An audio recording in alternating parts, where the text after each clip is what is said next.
Hey, it's me, MLB. Here is part 5 of Competitive Enjoy. You noticed him glancing at your lips and subconsciously shifted your body a little towards him, silently encouraging him to make a move, but he just held the position, not making any more moves to close the gap. So, is this where you wanted to keep me, up against a tree? You asked with a little indignation after a while. You didn't mind being pressed up against the tree, but time had moved on a little bit, and you were wondering if this is where you two were going to be for the rest of your lives, because it sure felt like this is where you were going to be for the rest of your lives. Your question brought him back to reality, and he realised that he still had you held up against the tree trunk, and quickly let go and stepped back, avoiding eye contact as he did so. "Oh, and now you're being shy?" you teased as his hands left yours, and you stepped away from the tree. "No, Well, then you gotta catch me," you suddenly quipped, and dashed off right from under his nose. Your sudden dash left him a little speechless, and it took him a good 2 seconds before he gave chase. But he caught you quickly and tried to grab you again, but you were lithe and quick on your feet and dodged him effortlessly. "Come on, Kags, you gotta do better than that," you teased as you dodged yet another grab from him. Up the track you ran, easily jumping any fallen logs that were in your way, and Kagayama was hot on your heels, keeping just one step behind you. You could feel yourself starting to tire, but judging from the breathing coming from behind you, he was starting to tire as well. "Oh, that makes 2 of us then," you thought as you let yourself start to slow down. You thought that maybe he would slow down too, and the 2 of you could just walk side by side again, but no, suddenly his arms were around your waist and you were lifted off the ground again. "Can't trust you," he panted as he carried you for a bit. You laughed. "Not everything has to be a competition," you huffed out. He just grunted in response.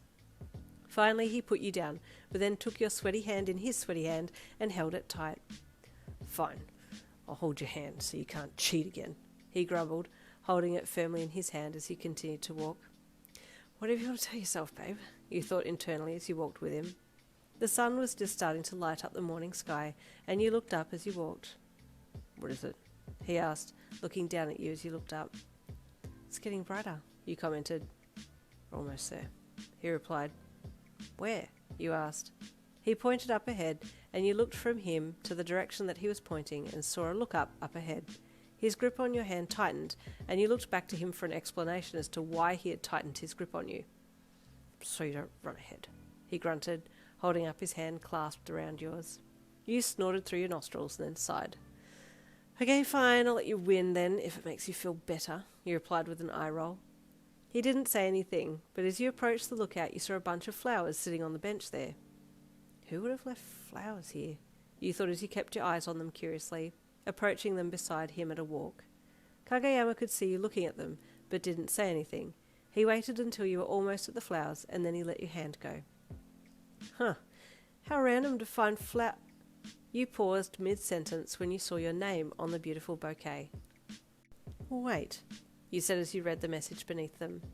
Kagayama waited nervously as you read the message, watching your body language from behind to see if he could catch a glimpse of what your reaction would be before you said anything. After reading the message, you turned to him. "Yes," you said with a head nod, and then broke out into a big grin. "Yes." The look of relief on his face made you giggle, and you walked back to him and gave him a hug, which he accepted readily. "You know I'm not going to let you win at everything though, right?" you teased as you wrapped your arms around him. "Well, I won this, because you said yes," he replied. "Well, I feel like I won," you replied, "because I didn't think that you would ask me. You were a little coy this morning." I was pre-game nerves, you offered. "I don't get nervous before a game, but yes," he grunted. You snorted. "Well, you scored okay, so well done. You won the prize." "No, I didn't score. I won." "We both won," you interjected quickly. "Is it always going to be like this?" "You're just as bad as I am," he replied with a smirk. "From that first day I met you, I knew I liked you." "Really? From that day?" you asked with disbelief. He nodded. "And the reason I was holding you back from getting to the top first today was because I wanted to be there when you saw the flowers. I still wanted you to get there first, but just not too far ahead," he said, sounding a little sheepish on the end. "Aw," you hummed with a smirk. "So cute." "Shut up, don't call me cute," he pouted.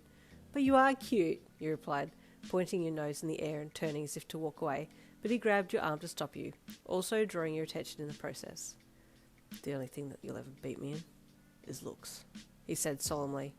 The sheer look of determination on his face was gorgeous, and you burst out laughing, which made him blush at the fact that his serious line had made you laugh so hard. He'd been intending for it to make you blush. Feeling frustrated, he let go of your arm and looked away with a scowl, but you decided that right then would be a great time to surprise kiss him, so you jumped at him a little and wrapped your arms around his neck. This manoeuvre took him by surprise, but he managed to wrap his arms around your waist to hold your weight as you fell onto him, his face turning to meet yours right as your lips neared his. Like a perfectly synchronized pair, your lips met and he stumbled backwards with surprise, eyes wide while yours were squeezed shut. It was a short kiss, before he dropped you to the ground at the same time that you let go of his neck, and you both stood there for a second staring at each other. "I win," he said triumphantly.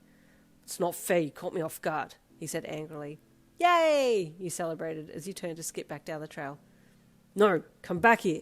I demand a rematch," Kagayama shouted after you, but you ignored him and kept on skipping, running ahead. He didn't want to lose sight of you, so took off after you, and that meant that it turned into a race back down the trail with flowers still sitting on the bench at the lookout. Unseen by your Kagayama, a small orange-haired bundle of happiness dashed out from a nearby bush and grabbed the flowers, then shot back in between the leaves, intending to return them to Kagayama to give to you later. "You can't just take off whenever you want and think that you can beat me," Kagayama called after you. "Well then catch me and make me stop," you called back as you ran. All of the good feeling of being Kagayama's official girlfriend now making your body feel extra light and nimble. Kagayama too was on a high and sprinted a little faster to catch you, scooping you up around the waist again to stop you, but tripping on your flailing legs, which took you both down, tumbling onto a grassy area and rolling together for a bit. "This is cheating," you said as you came to a rolling stop and pinned Kagayama underneath you. "I'm going to stay here until you promise you're not going to pull stunts like that again." Poor Kagayama had been a little winded from that run and fall, but he didn't want to tell you that, so he stayed quiet until he had caught his breath again.